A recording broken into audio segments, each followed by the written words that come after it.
So we had another late week replacement or last minute replacement for UFC 295, and I've had a couple of people ask me to post a breakdown for this matchup, even though we have a very chalky favorite on one side with Mateusz Rebecki.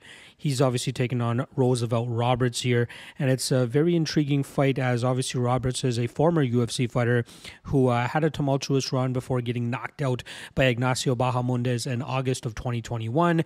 Had a couple fights on the regional scene, made it to top 31, but fell short against Austin Hubbard in the semifinals of that matchup or that show.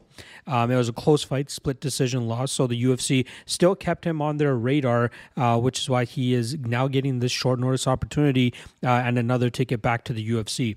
Now, I'll say I believe he is UFC level and worthy of being at this level and being competitive at this level, but he really just needs to hone in on a couple of things and really trust his striking, which I believe is one of the higher levels within the UFC's lightweight division.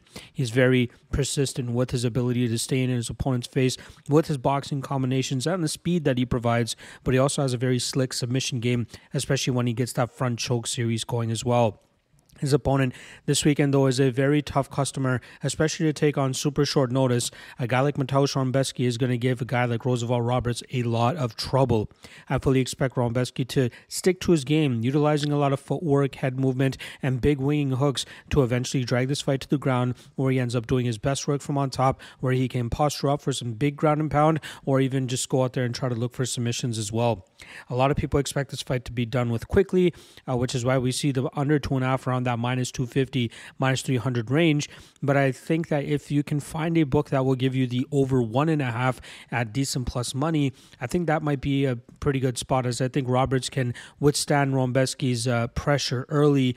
But I think as the longer that this fight plays on, the tougher it will be for Roberts to keep up with it, especially, like I said, considering the short notice nature of it.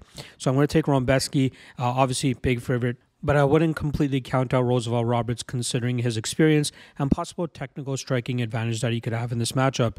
This will likely be a pass, maybe a sprinkle on the over 1.5, but I expect Rebecki's pressure and pace to eventually catch up to Roberts, allowing Rebecki to get either a late second round or early third round stoppage.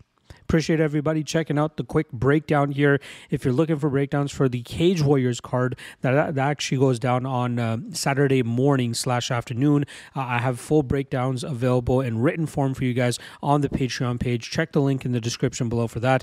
And then obviously a quick plug for the MMA Fight Archive. If you enjoy doing your own researching, breaking down, and predicting fights, make sure you leave no stone unturned by utilizing the MMA Fight Archive and all of the fighter profiles that we have available for you guys. And make sure you take full advantage of the 7-day free trial we have for you guys to check it out for free before dishing out your own cash. All right. Appreciate all the love. Appreciate all the support. And I'll see you guys tomorrow for the 4 segments in one video I'll drop for you guys. All right. Appreciate you guys. Peace.